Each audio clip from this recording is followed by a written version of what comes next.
Radhe Radhe everyone. आज हम लोग पढ़ेंगे क्लास 11th का केमिस्ट्री चैप्टर, जिस यूनिट फर्स्ट, जिसका चैप्टर नेम है some basic concept of chemistry. Chemistry में सम बेसिक्स में हम लोग सबसे पहले जाएंगे। तो सबसे पहले हम लोग जानेंगे मैटर। मैटर क्या होता है? जैसे मैटर एनीथिंग जिसके पास मास हो, वॉल्यूम ऑक्युपाई करता है। जैसे हमारे पास हाथ में पेन है तो इसका भी मास है, इसका वॉल्यूम ऑक्युपाई करता है, तो ये भी एक टाइप का मैटर है।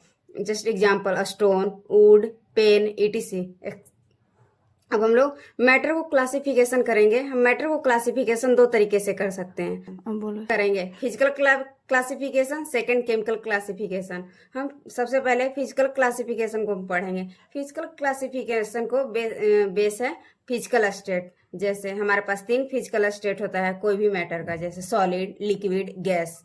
अब हम सॉलिड, लिक्विड, गैस का कुछ प्रॉपर्टी जानेंगे हम लोग। सबसे पहले intermolecular force of attraction. Solid में स्ट्रॉन्ग होता है, लिक्विड में मीडियम होता है, गैस में वीक होता है। शेप और साइज, सॉलिड चीजों का शेप एंड साइज डिफिनिट होता है और लिक्विड गैस का डिफिनिट नहीं होता है। वॉल्यूम, सॉलिड का फिक्स होता है, लिक्विड का फिक्स होता है, गैस का फिक्स नहीं होता है। डेंसिटी, सॉलिड का हाई होता है, लिक्विड का मीडियम होता है, गैस का लो होता है। कंप्रेसिबिलिटी, सॉलिड को हम कंप्रेस नहीं कर सकते हैं, नॉन कंप्रेसिबल। लिक्विड को हम हल्का कंप्रेस कर सकते हैं, गैस को हाईली कंप्रेसिबल है। इंटरमोलिकुलर फोर्स ऑफ अट्रैक्शन और इंटरमोलिकुलर डिस्टेंस एक आपस में रिलेशन होता है। Intermolecular force of attraction inversely proportional intermolecular force of distance. जैसे हम यहाँ पर ऑर्डर जानेंगे। Intermolecular force of attraction solid में स्ट्रांग होता है, लिक्विड में मीडियम होता है, गैस में वीक होता है। तो सबसे ज्यादा गैस में होगा, फिर लिक्विड में होगा, फिर गैस में होगा। उसी प्रकार इंटरमोलिकुलर डिस्टेंस देखेंगे। गैस बहुत दूर दूर होता है तो गैस में सबसे ज्यादा होगा, देन उसके बाद लिक्विड, फिर सॉलिड में सबसे कम होगा, क्योंकि सॉलिड आपस में बहुत स्ट्रांगली लगता है। अब हम केमिकल क्लासिफिकेशन ऑफ मैटर देखेंगे। केमिकल क्लासिफिकेशन ऑफ मैटर को हम दो तरीके से कर सकते हैं। एक प्योर होता है, एक मिक्सचर होता है। प्योर में हमारा 2 सेगमेंट आता है, एक एलिमेंट, सेकंड कंपाउंड। उसी तरह मिक्सचर में 2 सेगमेंट होता है, एक होमोजीनियस, सेकंड हेट्रोजीनियस। अब हम जानेंगे एटम। एटम क्या होता है? एटम एकदम smallest particle any matter of, it is the smallest unit of the any matter. Matter का सबसे स्मॉलेस्ट यूनिट एटम कहलाता है। Element only one type of atom से मिलकर एलिमेंट का फॉर्म होता है।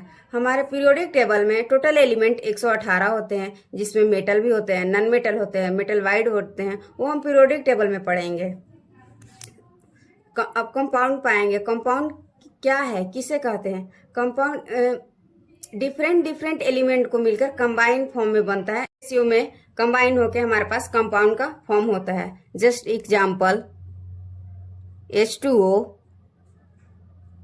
C6H12O6, NH3, etc। अब हम जानेंगे हमारे पास सब एटॉमिक पार्टिकल क्या है और कहाँ प्रेजेंट होता है। सब एटॉमिक पार्टिकल एटम से भी छोटे होते हैं, वो एटम के इनसाइड में प्रेजेंट रहते हैं। Particle present inside the atom. 3 सब एटॉमिक पार्टिकल होते हैं, first electron, second proton, third neutron. अब हम सब एटॉमिक पार्टिकल का इलेक्ट्रॉन, प्रोटॉन, न्यूट्रॉन का डिस्कवर जानेंगे, मास जानेंगे, चार्ज जानेंगे। इलेक्ट्रॉन का खोज जे थॉमसन ने किया था। इस पे मास होता है 9.1 इंटू 10⁻³ kg। इलेक्ट्रॉन पर चार्ज होता है -1.6 गुना 10⁻⁻19 कूलम।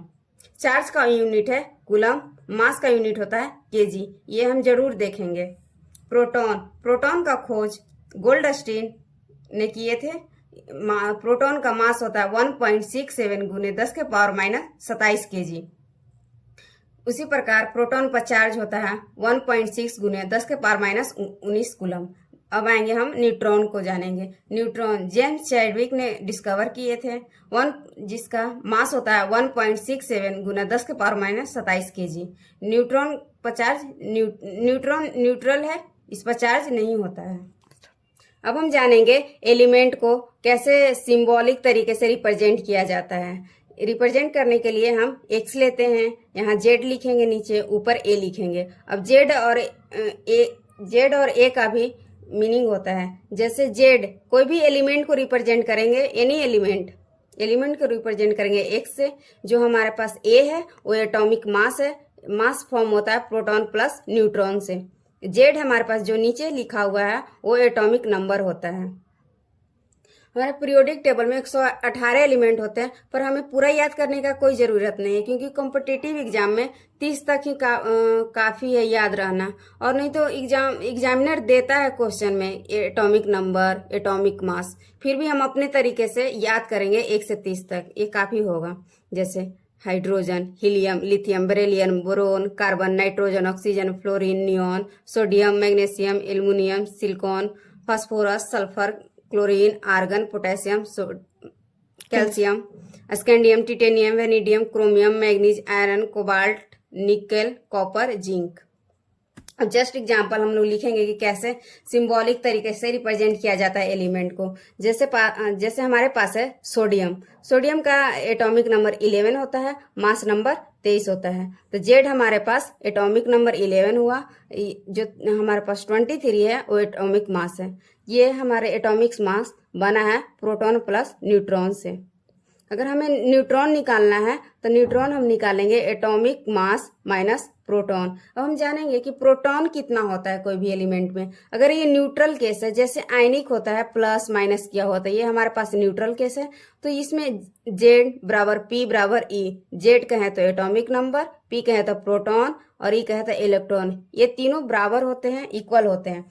तो जितने हमारे पास एटॉमिक नंबर है उतना ही प्रोटॉन होगा, उतना ही इलेक्ट्रॉन होगा। तो ये हमारे 3 चीज निकल आएगा। एक हम न्यूट्रॉन निकालेंगे, दोनों को माइनस करके, एटॉमिक मास माइनस प्रोटॉन, तो ये हमारे पास 12 आ गया। उसी तरह है क्लोरीन 17, 20, 35।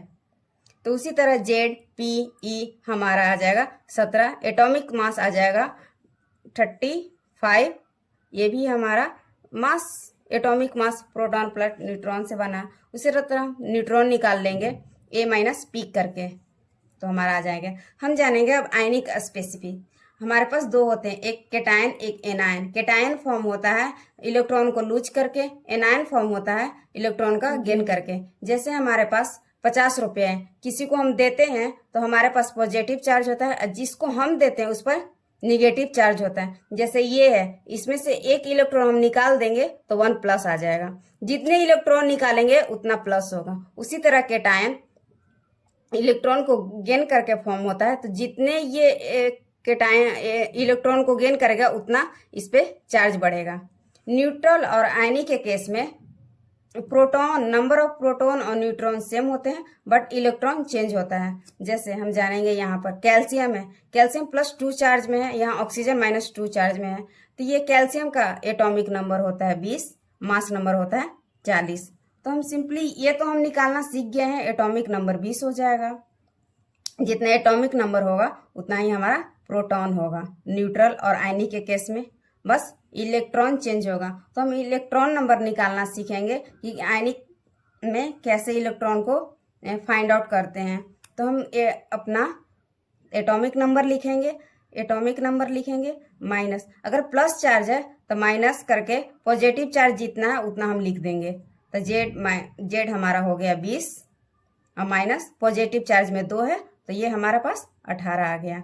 उसी तरह यहाँ चार्ज में पॉजिटिव है, निगेटिव है, तो हम इलेक्ट्रॉन में ये हमारे पास 8 एटॉमिक नंबर हो गया, 16 मास नंबर हो गया। तो हम एटॉमिक नंबर +2 10 हो जाएगा।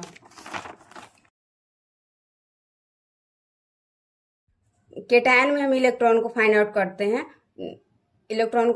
करते हैं, atomic number minus number of positive charge. उसी तरह एनायन में बस प्लस माइनस का फर्क हो जाता है, प्लस कर देते हैं। अब हम जानेंगे कंपाउंड में इलेक्ट्रॉन, प्रोटॉन और न्यूट्रॉन को कैसे कैलकुलेट किया जाता है। जैसे हमारे पास वाटर है H2O, एक कंपाउंड है, तो इसका हम 2 है और इसका एटॉमिक नंबर हाइड्रोजन का 1 होता है, प्लस ऑक्सीजन 1 है तो यहाँ 1 गुने 8 एटॉमिक नंबर 1 होता है। हम इलेक्ट्रॉन प्रोटॉन को कैलकुलेट करने में हमेशा एटॉमिक नंबर का यूज करेंगे, मास नंबर का नहीं। तो हमारे पास आ जाएगा 10 इलेक्ट्रॉन। उसी तरह H2SO4 है, हाइड्रोजन 2 है, 2 गुने 1 प्लस सल्फर का एटॉमिक नंबर 16 होता है, ऑक्सीजन का 8 होता है, ये हमारे पास 4 है, तो हम 8 चौके 32 हो जाएगा।